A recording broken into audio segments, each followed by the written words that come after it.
Today's show is brought to you by our new presenting sponsor, Hard Rock Bet. Monday night, we got a little doubleheader.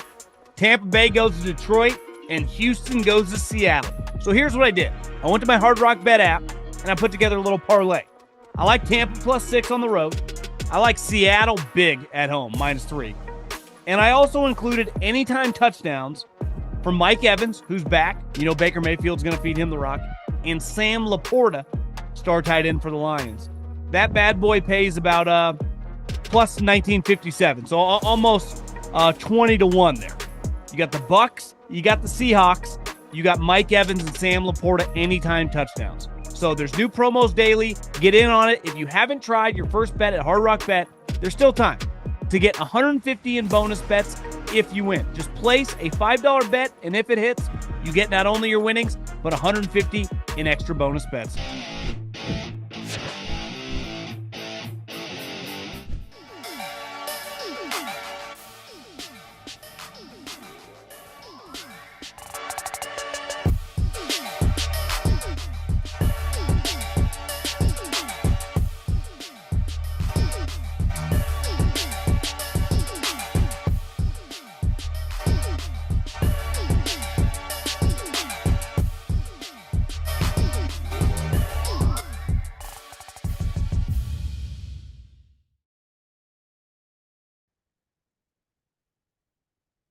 What is going on, everybody? Just finished watching, as Chris Collinsworth called it, a startling game, because I'm with them. Listen, you have that many injuries. We'll dive into the coaching mismatch, McCaffrey, but given how well Bijan had played last week, you just thought this was going to be tough. And the 49ers win by 10 points, 20-10. Sunday Night Football. They go to 5-2 to hold serve with the Rams, but because they beat them, they are technically in first place. Same with even if Seattle wins on Monday night. The San Francisco 49ers, whose star middle linebacker was up in a box in a cast. Bosa, who knows where he is, nursing an ACL. Kittle's coming back from injury, with Mac Jones winning his 4th game as the 49ers starting quarterback in the middle of October. What a performance. So the 49ers get a massive win. We'll dive into that game. Atlanta. Did Denny Green once famously say they are who we thought they were? That's very true. The Atlanta Falcons are who we thought they were. Some other craziness today. Obviously, I go on with Colin after the Sunday game, so we talked a little bit about the Denver. I mean, it's one of the most bananas game of all time. Had some time to think about that. A couple other things that just stood out today. From Shane Steichen to Brian Schottenheimer to I think we have a couple eras when it comes to quarterbacks that we can just kind of just unofficially that they ended today. And then a couple things with college. Lane Kiffin is kind of the talk of the town. Will he go to Florida, who fired their coach today? James Franklin did a hit on College Game Day. He clearly plans on continue coaching, and I'm sure he wants to be in the mix for a job like Florida. So we'll talk a little college before we get out of here. But obviously we got to start with an incredible performance. And, you know, in the pros, unlike college, so much of it is about the X's and the O's, because in like just all around the league, most teams are pretty beat up. I don't care where you look. Everyone's dealing with injuries. Guys are dropping like flies. In the overwhelming majority of matchups, the difference in talent is not that great. But the coaching mismatch in the NFL, and you see it on a weekly basis, countless times on Sunday, can be so wide. And tonight, like the reason Kyle Shanahan and Robert Saleh make a combined $20 to $25 million was for that right there. Kyle Shanahan now has won 4 games. We're not even to Halloween with Mac Jones. He won 4 games with Mac Jones. I stand by this. If you win a game as a backup quarterback, you've earned your contract. If you win two, you could argue that you are an underpaid player. What Mac Jones is doing is he's proving like I could be a functional starter. I mean, he had an interception tonight. Wasn't his fault. Bounced off Jawan Jennings' hands. But Kyle Shanahan and Robert Saleh doing this with randos all over the place. It just was an incredible accomplishment tonight. Like, listen, I don't think that Raheem Morris and Zach Robinson by any means and Jeff Ulbrich are their equals, but when I just base it on the way they were playing, they were much healthier, at least in theory. They lost some guys during the game. That the 49ers were going to be at a disadvantage. And somehow they're just not, because coaching really matters, leadership really matters, culture really matters. And like at the end of the day, the Atlanta Falcons have a lot of talented players, but they're not winners. And it's not necessarily their fault, right? I do think under the right players, like the Chiefs, the 49ers, the Rams, the Lions, all these good teams around the NFL, like a normal year with the Ravens, the Bills, would love a ton of guys on their roster. And if you put them on their roster in that culture, they would be winners. But there is just something about that franchise, and it was on full display tonight with Kyle Shanahan coming in with his backup quarterback, with backups all over his defense, and Robert Saleh, and just going, you know what? Physically, we are going to kick your ass. And that's what they did. They just out-toughed him. They out-physicaled him. And they said, you know what? Our best player tonight, we are going to just completely rely on him. And he was fantastic. That's the best McCaffrey game in 2 years. Obviously, he didn't really have a season last year. And this season, though he's been productive and the 49ers have leaned on him, to get 4 wins, especially in the passing game, he hadn't had that type night. And tonight he was simply spectacular. 24 carries for 130 yards, 2 touchdowns on the ground. He had another 7 catches in a huge spot on 3rd and long down in their red zone where a field goal makes it a 6-point game. A touchdown basically ends it. Mac Jones hits him. And that's the thing with Christian McCaffrey, is he at any moment can just turn into Wes Welker or Julian Edelman. He's one of the greatest Swiss Army knives you'll ever see. And does he quite look as fast as he once did in his prime? I don't know. But he was excellent, and Kyle Shanahan rode him like secretary tonight. And they needed to. They needed every one of those yards. They needed every one of those touches. And he was simply spectacular. And the difference tonight is the 49ers were going to go, we had 24 carries, 7 catches, 8 targets. So, I mean, they tried to get him the ball well over 30 times. Yet you look at Bijan Robinson, who is also an elite player. I mean, pound for pound, one of the most talented players in the sport. 14 carries and 6 catches. So 20 total touches. Meanwhile, McCaffrey had over 30. Like, if I'm Raheem Morris and I'm looking at Zach Robinson, how do we not match the amount of touches for our best player as they do their best player? And there was one time tonight on a short yardage play where they went to Kyle Juszczyk and he got stuffed. And I would imagine Kyle Shanahan immediately regretted it because he got too cute. And this is the type game, like in the NFL, that differs a lot from Saturday. Like you play in these games, it's like 13-10 going into the 4th quarter. I mean, you're going to be determined by a first down here, a field goal there. This is not going back and forth scoring touchdowns on every possession. Every decision matters. Every 2nd and 5 matters. Every 3rd and 1 matters. And there was a spot in this game, 4th and 1. There was like little under 9 minutes to go. And Bijan Robinson wasn't on the field. It was like, and the 49ers, like backup slot corner Lucas made a great play on Drake London, who's also a really good player. But like, how could you, like, what are you doing? And this is what we talk about with coaching. The 49ers didn't overthink tonight. They said, get the ball to McCaffrey and let's play defense. We're going to tackle well. That was going to be a huge part of clearly their game plan. We're going to tackle and play really physical. And their defensive line was flying around. Bryce Huff, who they got from the Jets, who I guess, well, the Eagles got from the Jets, who obviously Robert Saleh really liked. They had 11 sacks 2 years ago. The 49ers didn't have to give up much to get him. And I don't know where they would be without that acquisition because Bosa's hurt. They don't have much edge pressure. And obviously Tatum Bethune, the Florida State linebacker who filled in for Fred Warner tonight. When you talk about culture and when you talk about a standard, Tomlin loves saying this. Standard is the standard. And listen, I think people make fun of them because their standard has diminished. But I think part of that doesn't even just mean like winning is the only thing around here. It's like, this is the way we play, right? Win or lose. because it's the NFL. You could have a great season and lose 6 times, right, and win 11 games. The Chiefs 2 years ago went to the Super Bowl. They went 11-6. But this is the standard for if you are going to be a starter on this team, this is the bare minimum is to play your ass off and hit fucking people hard. And you saw the 49ers throw in random guys, young players. They are a team, and their culture has started. And this is where I give Kyle a lot of credit. We can disagree with his mindset when it comes to offensive linemen. Not big on drafting them, right? Which, listen, who am I to tell him how to build a football team? I would like him to pivot a little bit on that stance. But one thing I've always appreciated for an offensive guy, his value of defensive players is extremely high.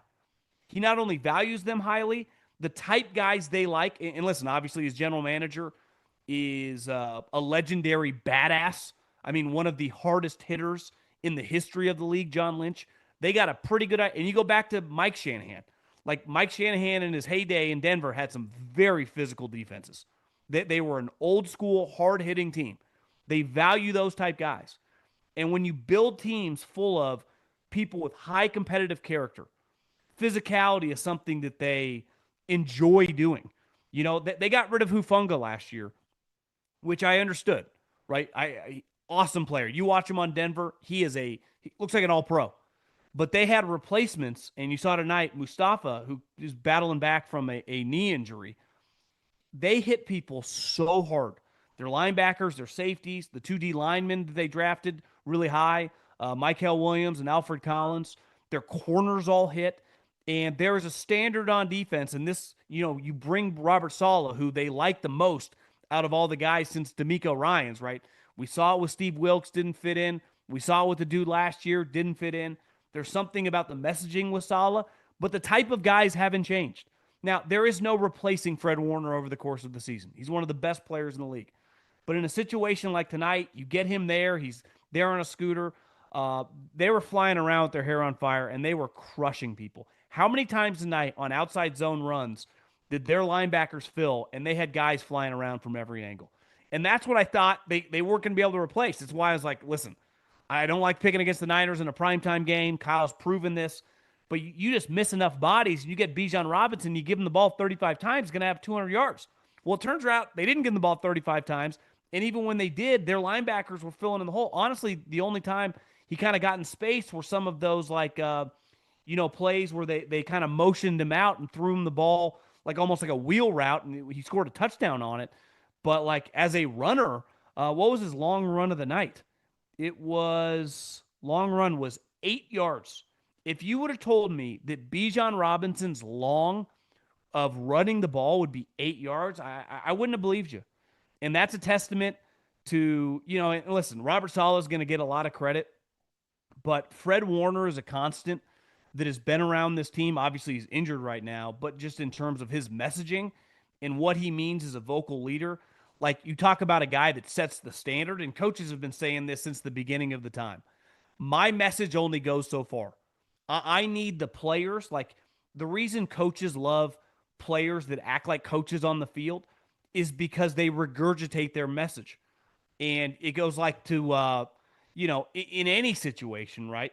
You work hard for the guy next to you in the trenches, whether it's one of our, whatever industry you're in, whether you're in the military, whether you're an athlete, whoever is the boss, is the general, is the coach, even if you respect them to the nth degree and, you revere their messaging, there is something special about being hand in hand with the guy that you're actually doing it with.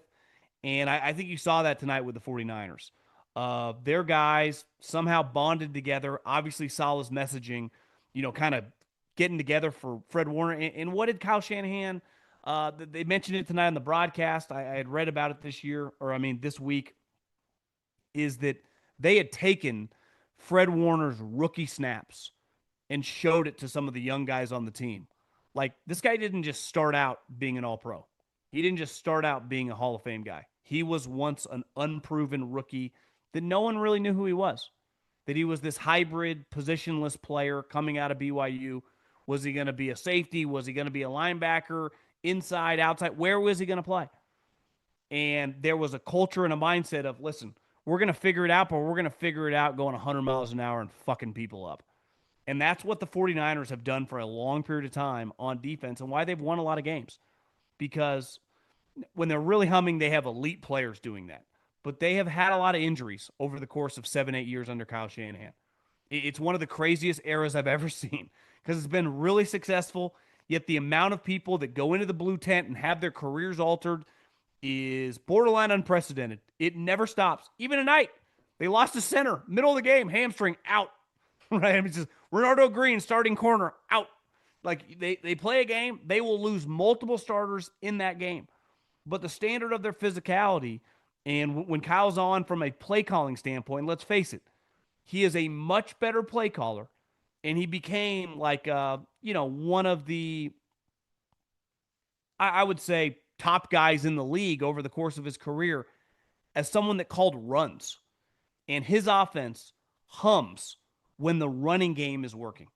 They struggle as an offense, whether it's Purdy, whether it's Jimmy G, whether it's Mac Jones, whoever's playing quarterback for them, when they become a pass-heavy offense.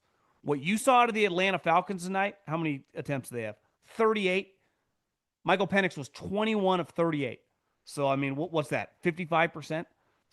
54%? Not great. Kyle Shanahan does not want to play like that. Tonight, Mac Jones, 17 of 26. So they had 26 pass attempts and 39 rushers. Now, 5 of those, were Mac. I guess one of those was a true run. Some of those were scrambles. So let's say between McCaffrey and Bijan Robinson, they had 34 carries. They had, and use check, almost 10 more rushing attempts than pass attempts. That's how he wants to play. And when his guys historically have interviewed with other franchises about, listen, I'm going to be the head coach. These are my philosophies. This is my offensive philosophy. They want to have more rush attempts than pass attempts. It makes it easier on the quarterback. It's why when we talk about this being a quarterback-friendly offense, it's that. Because we're going to lean on our running back. We're not going to lean on you. And what happens when you are being successful rushing the football? You're not in 2nd and 9. You're not in 3rd and 12. Because even if you have Tyreek Hill and Travis Kelce in their prime, or Justin Jefferson and Jordan Addison, 3rd and 9s and 3rd and 12s are really, really difficult. They put you in a, you're just at a disadvantage. And tonight they were very, very successful, on early downs. And at one point in time, I looked, they were excellent on 3rd down. Tonight they were 9 of 15 on 3rd down. Like, that's really, really good. At one point in time, when Denver didn't have a point, they were well under 30% on 3rd downs. And that's over the course I saw of 3 weeks. They were the worst 3rd down offense in the NFL. And if you're doing that, your offense is going to suck. If you're successful on 3rd down, your offense is going to be good. Because who also does that help? That helps your defense. Keeps them off the field. Lets them rest. Lets them be fresher when they do come in. Harder for the other offense to get into a rhythm. And that was a coaching clinic tonight by Shanahan, by Saleh, by John Lynch, the type players they bring in. Because we talked a lot about this with the Miami Dolphins. Everyone shitting on Tua over the course of the last couple of weeks. Obviously, he's not playing well, but for his comments about the players-only meeting, like, you create a culture by the people. We hear this a lot about different cultures with different companies. The culture is not the building, right? It's like the Apple's building or Amazon's headquarters or you name it. It's the people in those buildings, right? Like, the culture with San Francisco has been created by Kyle Shanahan and John Lynch. It is not on Brock Purdy or Fred Warner to discipline everybody. Obviously, if you're a great leader, you help and you are additive to the room and to the message and to the plight of a given season of the success or failure. But it all starts with the guy at the top of the food chain. And in football, it's the coach. And obviously the GM and the personnel people of bringing in the right type guys. And one thing the 49ers have done consistently is get the right type guys. And I think at the end of the day, they've always leaned to the side of being physical. Because it's hard to not love football and be a physical player. You cannot love football and be a talented player and be a guy that's playing in the NFL and have a good career. But it is hard to be a football junkie and be the type guy that every GM talks about around the combine of the type players they're looking for and being a guy that has to buckle up his chin strap because he's looking to crack skulls every single play. Because that's who wants to do that. You got to really be into it. And the 49ers have a lot of guys who are just physicality is really what they hang their hat on. And tonight was an absolute clinic. And listen, one thing I can't get around is somehow the 49ers, with all their injuries, are 5-2 right there with the Rams. And if Seattle wins tomorrow, they're 5-2. In this division, honestly, the Arizona Cardinals are not going to end up winning that many games. They've actually been pretty competitive. They're going to be one of those teams that has 5 wins, and they could have easily won like 11 games. But the NFC West is shaping up to be really, really good. It's a well coached league. It's a very physical division. You know, the Rams, their front, bunch of badasses. McVay, elite coach. Mike McDonald, I think one of the best defensive coaches in the NFL. I've been saying this forever. If he was an offensive play caller, he would be thought of extremely highly. Think about Mike McDonald compared to Raheem Morris. Like, listen, every one of the Shanahan guys doesn't like, they love Raheem Morris. I've never met him, but I've never heard a bad word about him. People love the guy. You would love to have him on your staff as a defensive coordinator. Does feel like he's a little over his head as the head coach. Even at the end of the game, when it looked like Penix, his knees hurt, he's kind of limping around. Like Cousins is right next to him. He doesn't quite know what to do. And it was just kind of bizarre. And it just feels like he never is that confident. And listen, when you are in his shoes, you're going to be a CEO, head coach. Whoever you hire as your offensive coordinator, you're going to be pretty beholden to their skills, it working or not. And Zach Robinson, like every time that I think, oh, he finally got it last week, I was like, really impressive. And then you watch tonight, you're like, what the fuck's going on? What was happening here? Where is Bijan Robinson? How are you not giving him the ball like every single play? I'm even watching. I mean, the 49ers have like Demarcus Robinson dropping balls in the breadbasket that should be easy, like 40-yard completions. But they shouldn't even have to throw it to him. But the reason they do is Ricky Pearsall's knees messed up. Juwan Jennings drops every other ball that gets thrown at him. You got Brandon Ayuk, whose leg got ripped off last season. I mean, there are injuries left and right, so they're depending on this guy. Can't even catch.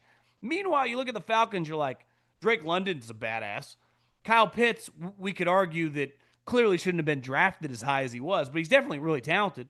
I'll promise you this. When Kyle Pitts ends up on another team next year or in sometime in the future, he will have a very productive season. But you're watching him on Atlanta like, this just isn't working.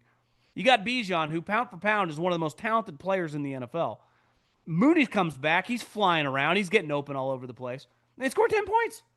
Now, my guy Penix, I don't know. Something's off. I can't quite put my finger on it. Collinsworth was showing tonight that how he doesn't really step into the ball. I've always wondered this because Penix, really good athlete, right? If him and I think he ran at the combine like a 4.52. If he just raced Mac Jones, he would beat him running backwards. Yet when you watch Penix play, he does not play like a good athlete. And when you watch him play in the pocket, he's just very erect. So when you see these guys fall into him, you think at any moment he's going to get his leg snapped. And you start thinking, like, I wonder if over the course of his career, he's torn a bunch of ACLs because of the way he does not step into throws. He uses his hips almost like a golf swing to generate power with his arm. And he does throw a beautiful ball. But I've also thought people have always like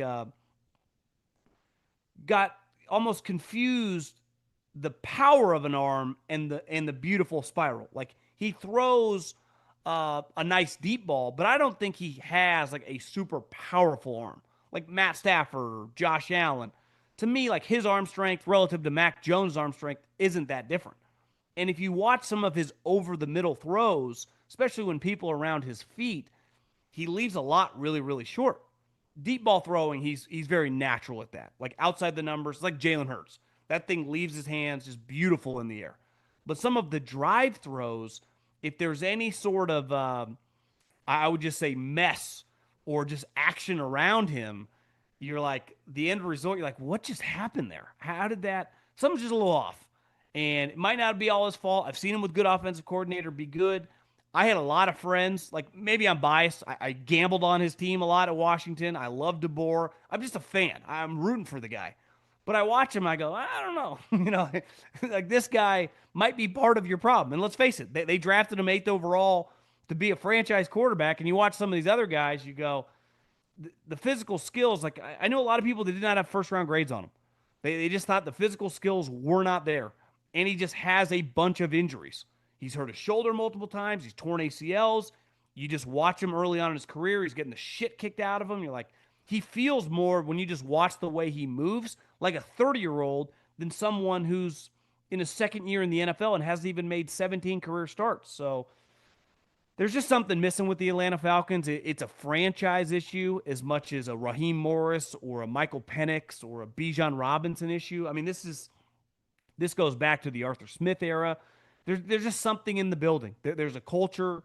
There's a standard that is just hasn't been there in a long time. There's no really way to argue anything else because you watch them, you go, they should be better.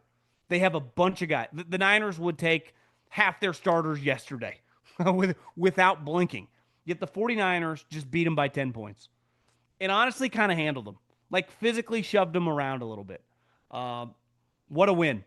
Incredible moment. I mean, Kyle Shanahan, every time that people want to say something bad about him, he just all of a sudden 5-2 with a group full of randoms and Mac Jones playing quarterback. I mean, let's face it, they kind of have a disaster on their hands with Brock Purdy in the sense that they gave Purdy $200+ million and they were kind of describing the toe injury. And even Brock says, like, if you make the wrong move, left or right, not even straight on, the pain, it can set you back. He's like, I don't even know what to do. It's like day to day. That could just last months. There's no guarantee that we see Purdy next week, in 3 weeks. Who knows? This is one of those that is just kind of keep your fingers crossed. Maybe it goes away. And even if it does go away, it kind of did the last time he played and set him back. And now he's been out several games since. So they've got, like, how many teams throw in their backup quarterback and completely melt? And the 49ers bring in Mac Jones, and he can not only function, like he does a really, really good job. He has been, what Daniel Jones is doing with Indianapolis has been amazing. But I give a lot of credit to Shane Steichen. Obviously, their offensive weapons are just incredible. And Daniel Jones is a more physically gifted player than Mac Jones. But not in if you would have told me that through 7 games, Mac would have made all these starts, what would happen to the 49ers? I'd be like, they'd be 3-4 best case scenario, especially if you factored in a bunch of injuries. You'd be like, no, John, actually they're 5-2. And he's like single-handedly won them some games, made huge throws on 3rd and long tonight. I wouldn't have seen it coming. And it also shows you why, and I think Collinsworth talked about it tonight. They were talking to Mac, and he's like, I kind of, it was healthy to kind of get drugged through the mud and go through a lot of shit and hit a lot of adversity, learn a lot about myself. Because if you think about it, like Mac led a pretty charmed football life. Shirley was a good high school player, goes to Alabama. Tua gets hurt, gets inserted. A year later, wins the national championship, then gets drafted 15th overall, then goes to the Patriots. Rookie year, makes the playoffs. It's like kind of riding high. And then everything changes. And everyone's making fun of him. And everyone just thinks he sucks. And I'm probably guilty of that too. Turns out he doesn't. Turns out he's pretty good. Not great. Not a top 10 player. Shouldn't probably get drafted in the first round, but he's a legitimate starter. And if he's with the right coach and the right organization, can more than function. Can win you games on Sunday Night Football against a really good defense. Against essentially 2 defensive coordinators. Raheem Morris, defensive coordinator. Jeff Ulbrich, defensive coordinator. I mean, their head coach is a defensive guy, and they have a legit defensive coordinator. Like, they are a well-run defensive operation. And he's just matriculating the ball with Christian McCaffrey down the field and Kyle Shanahan. And it looks like a more than functional player. So, congrats to him for just not tapping out and just keep on swinging and turn into a good player. So, what a win. 5-2, San Francisco 49ers. Who would have thought? What else is going on tonight? 33 points in the fourth quarter is not a record. Turns out it was 34. But the only way you can come back when you are in a situation like the Titans a couple weeks ago with the Arizona Cardinals, today with the Denver Broncos against the Giants. It's impossible to just score in your own possessions. You're going to need a free possession, which is a turnover. It's the only way to make one of these comebacks. And in the Titans case, it was the DeMarcado fumble at the goal line. They got a free possession out of it instead of a touchdown. And on the Broncos case tonight, it was Jackson Dart throwing them a ball, basically hitting their defensive player right in the hands. But I thought there were a couple moments tonight, and I'm on the side of like, at this point in time, Brian Daboll, who's going to be a polarizing guy. Like, it's pretty clear Mike McDaniel's going to get fired, right? Jonathan Gannon's in major, major trouble. I don't think you can just transition to Jackson Dart and have this success. Scadaboo, the team, like they have been a pretty capable team since they put Jackson Dart in there. Firing Brian Daboll is pretty risky, right? I think we see this over and over. The Titans currently, I saw a headline today. They're already starting their coaching search. If you're starting a coaching search in the NFL before Halloween, I just can't take your organization seriously. During the work week, everyone else is game planning, watching draft picks, watching like everyone in the NFL kind of follows the same schedule. Meanwhile, the Titans president and GM are orchestrating a coaching search. Like I just can't take your franchise seriously. So when I look up today and Mike Vrabel is just ruining your organization, just completely clowning them up and down the field, like you kind of brought this upon yourself. I do think the Giants have tried to do it the right way. Their ownership was very clear. Like, it was so embarrassing, but we just wanted to give these guys a little more time. And then you let them handpick the quarterback. And then he shows life. Now, we can argue the coaching. They got way too pass happy at the end of the game. Just run the ball, kill some clock. Listen, if you're going to fumble on a run, so be it. Shit happens. But do not put it on this young quarterback who obviously threw the bad pick. And then the next series, they're throwing like Jalen Hurts to A.J. Brown, trying to hit these balls down the seam. It's like, what are you doing? Just run the ball. You can nitpick the play calling. Totally agree. But I do think that, like, I'd keep him. They're not going to win many games, but I think I would just give him a little bit longer leash, just one more year with the guy. I just think it's pretty risky because all of a sudden you get in this cycle and you become the Titans fast. And you almost take one step forward. And you're like, oh, Jackson Dart, Cam Scadaboo. Then all of a sudden you bring in this next coach because what's the coach going to do? You'll see it with the Titans. I want to like Cam Ward. I've been watching his career since he's been at Washington State. Last year was awesome to watch. He looks fucking terrible right now. Looks atrocious. Looks like one of the worst players in the NFL. Is it his fault? I don't know. That organization, you got people getting fired. You got new coordinators. It's not like he's absent of blame, but it's hard to know how much falls on his shoulders. But here's what I do know. It's going to be a chaotic this year and probably next year, right? And even when you get the right coach, look at Caleb Williams. I watched Caleb today. I think he looks pretty bad. I don't think he looks good at all. Not comfortable in the pocket, always scrambling and running around. But they run the ball well. They play defense. Ben Johnson's a good coach, right? Now, is Brian Daboll a good coach? I don't know. But I do think he's shown enough with this quarterback. He's an offensive guy. I would just give them a little more growth together. And I just think that Sean Payton's very lucky because through three quarters, it looked like their offense was completely broken. Like it was just, this is not going to work. You guys went all in for this quarterback. This offense has, I think they had the worst third down percentage over a 3-game period in the entire league. They were trending the wrong way. They could not complete passes. They could not get first downs. And then all of a sudden it just flipped. And now you look, they scored 33 points. They're 5-2. Their defense is obviously really good. And they have life. And today felt a little Tebow-ish. If you remember years ago when Tebow came in for Denver, they pulled games out of nowhere. They had no business winning. There was a famous one at Miami. That's what today felt like a little bit. And how sustainable is that? And this is where I think winning sometimes can Band-Aid your issues because the Broncos didn't fix everything in one quarter. They had the football gods threw them a bone. But those first three quarters have kind of been a consistent theme. And listen, I would imagine Sean Payton has to be pretty frustrated. You have to wonder, like, his play calling and the rhythm with Bo Nix, it's completely off. They keep calling these deeper breaking routes that are just simply not working. Bo Nix is not hitting them. It's like, what does Kyle Shanahan call for Mac Jones?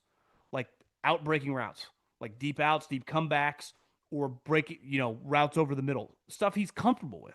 Yet they keep calling go routes for Bo Nix. And he not only doesn't hit them, they're not even close. Feels like he's overthrowing them by 5 yards. You could have Randy Moss meets Kevin Garnett. I don't even think you get a fingertip on the ball. So I think the Broncos, and I'm someone that has a lot of exposure on them to win the division. Clearly, the Chiefs are playing better right now. They just got to figure out some sort of consistent offense if they want any shot to compete in the AFC. Because one offense that has figured it out, I think by far, start to finish, he's been the best offensive coordinator in the NFL this year, Shane Steichen. Well, what he has done is just remarkable. And he was so fired up today watching him on the sideline.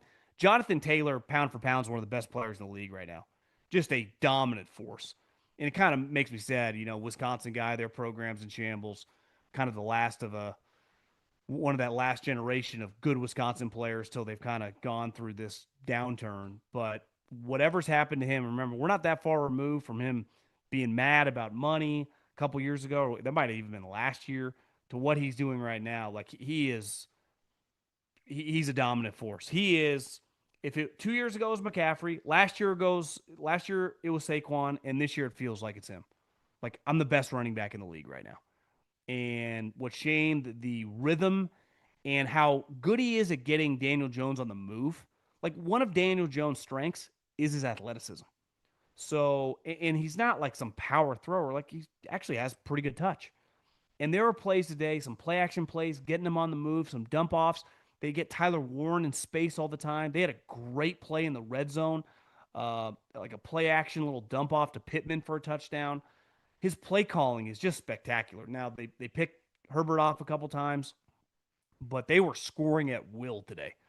And the Colts, I don't know how good their defense is relative to like, can they be a true AFC, like win the AFC? Their offense right now, though, is. And you win enough games, like you control, like you get that thing in the dome.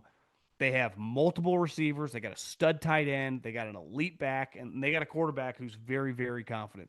The other offensive coordinator that, listen, everyone shit on this guy. Every single person. Brian Schottenheimer is going to be one and done. Brian Schottenheimer doesn't deserve the job. Jerry Jones has lost it. I probably said half those things. Brian Schottenheimer this year as an offensive coordinator has been dominant. What he has done to lose, I told this to Coward, to have Micah Parsons traded a couple days before week one is not easy if you are Andy Reid or Pete Carroll or Sean McVay, let alone a first-time head coach. And not only did he handle that well, he's also taking in George Pickens, who is, at least it felt like, one of the great wild card personalities. Mike Tomlin's like, I'm out. I can't do this. I'd rather give DK Metcalf $150 million, which is kind of crazy, and just get rid of George Pickens, who's basically free right now. And Jerry's like, here you go, Brian. No problem. He's going to have 80 catches this year and 10 touchdowns. And just dominant play after dominant play after dominant play. And then CD comes back, Ferguson, how well Dak's playing. They look like the Rams. You just like watch the Rams play. It's like touchdown, first down, chunk play. That's how the Cowboys look. Now, their defense stinks, and that limits their ceiling of probably being a wild card team. But they have been a revelation this year. Because on the flip side, like Washington looks terrible. Obviously, Jaden's injured again. Defensively, they can't stop a soul. Offensively, they got a bunch of injuries. They look like the Magic from 2024 is, I almost ran out of gas the other day. It was one of those, like, I was on empty. It was like a Tuesday, and I didn't drive that much on a Wednesday, and then I realized I had to do some stuff on a Thursday, and then all of a sudden, like, I'm below empty. And that's what it feels like right now with the Commanders. Like, they're below empty. They got nothing. They're like a pitcher in the eighth inning who, starts off throwing about 93, and by the sixth or seventh is throwing about 85. Tim Lincecum used to be like this toward the end of his career. It's like all of a sudden his fastball is going like 82 years old. It's like, Skip, we got to go to the pen here. And I don't know what the Commanders are supposed to do. Players are their players. They look really bad. Something's just really, really off. Uh, Two things I think we can unofficially say. The Tua and the Kyler Murray eras are over. Tua got benched. I wasn't super locked into that game, but that whole thing is just obviously he's had an awful season. The franchise is falling apart. Uh, I don't really know what you do because his contract is still pretty big. It's not like you could trade him. You wouldn't think. Maybe you could eat some of the money. Maybe a team could use him as a bridge. I'd say the same thing for Kyler Murray. The difference for Tua and Kyler is the backup comes in, who everyone likes Jacoby Brissett, from Bill Parcells to the cafeteria guy at every organization he's ever played for. Jacoby Brissett is probably one of the more consistently respected guys in the NFL. Never thought he was that good of a player. And I'm watching him come in for the Cardinals and not only look good, like they're a well-run operation when he's playing quarterback for them. And they have looked way better these last 2 weeks with him playing offense, same with Marvin Harrison, than when Kyler's played. And I just think like they're 2-5. Cardinals are headed nowhere. Obviously, the Dolphins just got ransacked by the Cleveland Browns. It's just over. And this is a good example of, I understand like when you have a quarterback, you need to invest in them. But if you're not super confident in your quarterback, why would you pay them? Like, just play it out. I don't think we do that enough. Just play it out. For every Dak Prescott, it's like, well, we played Dak Prescott out and we had to pay him a lot of money. Okay. But, like, would you have given Kyler this huge contract? Did you need to do it after year 3? And the answer, of course, is no. Same thing with Tua. Like, who are you bidding against at the time? I never quite understand this. And I think two teams that were burned so bad were the Cardinals and the Dolphins. And they find themselves in this situation where they have this quarterback albatross. I wouldn't be shocked at all if, like, they just kind of ride with Jacoby. Because that's what I would do watching them play. They feel like a much more efficient operation when Brissett is in there than when Kyler, who can make spectacular plays, but there's no cohesion snap to snap. One play could be 50 yards. The next 3 plays could be, -10. And Tua is just who just wants to watch him play at this point in time. We will end with this. One thing I think we're about to learn, like in the NFL, not all jobs are equal, right? Who am I answering to? How much are you going to pay me? Do I have say over the roster, right? Do I have to, if the Tennessee job? Well, it's like you have a president who's a football guy, and you have a GM who's a football guy, and you have an impulsive owner. So, like, who am I answering to? And how much are you paying me? Because you paid your last coach $3 million, and he had to deal with all this bullshit, and he got fired. So if I'm even interested in the Tennessee job and I have any sort of leverage, I'm going to need a lot of money to even entertain you, right? And I think in football, it's very easy to see hierarchies. Like, who am I answering to? Who's in charge? In college, that's not the case. When you hire all these top college coaches, they're the boss. Ryan Day, the GM at Ohio State, works for him. The GM at Oregon works for Dan Lanning. The GM at Notre Dame works for Marcus Freeman. The GM at Texas works for Sark. Now, you got to deal with some boosters and provost and some, but like, you're the boss of your football team. There is not a player on the team that you don't sign off on, right? And historically, it was clear some jobs are better than others. There's not a time in the history of the sport when Penn State was viewed as an equal to Indiana, let alone not a vastly superior job and location to work as a head coach. Yet Kurt Signetti basically just said, not only am I not interested, I'll take $11.5 million to stay at Indiana because the world's changed. NIL, revenue, it's different than it was 5-6 years ago, where obviously the top programs, a lot of them are still going to be the top programs, but like, it wasn't difficult for Alabama to give someone $30,000. It's a big difference to give 5 guys. What game was I watching a couple weeks ago where the coach said that the opposing coach said that they had 7 or 8 players making over $1 million. So it's like before, yeah, people got brown bags and some free car leases. Now it's like they also need the car lease to go on top of the $1 million that you have to pay them. And that's just your linebacker. Your quarterback, Carson Beck, who just threw 4 interceptions, is making millions upon millions of dollars. Hell, the shitty quarterback from North Carolina, the little lefty's making 1.5. This is going rate, whether we agree or not. And Florida just fired Billy Napier. And all signs, there was a CBS report that the AD at Florida has already done a lot of research on Lane Kiffin, who has clearly changed the narrative and just the way we view him as a human being. He is one of the most likable guys in college football. A lot of people say I've cleaned up my act. He looks sober, right? Some people like claim they're sober, might be lying. Like Lane Kiffin looks sober, looks really healthy, lost a ton of weight, obviously does hot yoga 7 days a week, is just got a vibrant feel to him. That when I scouted, I went through USC when he was there. He was like angry and grouchy. He was not this big personality. He actually talked to nobody. I would say he was pretty miserable back then. The guy you see now that honestly had Georgia on the ropes a couple days ago is a completely different human being. And there have been a lot of question marks over the last couple years with off the field stuff with Lane Kiffin. He wanted to interview for Oregon and wanted that job the year Dan Lanning got it. They wouldn't even entertain him. They would not entertain him. Alabama was open when Nick Saban retired.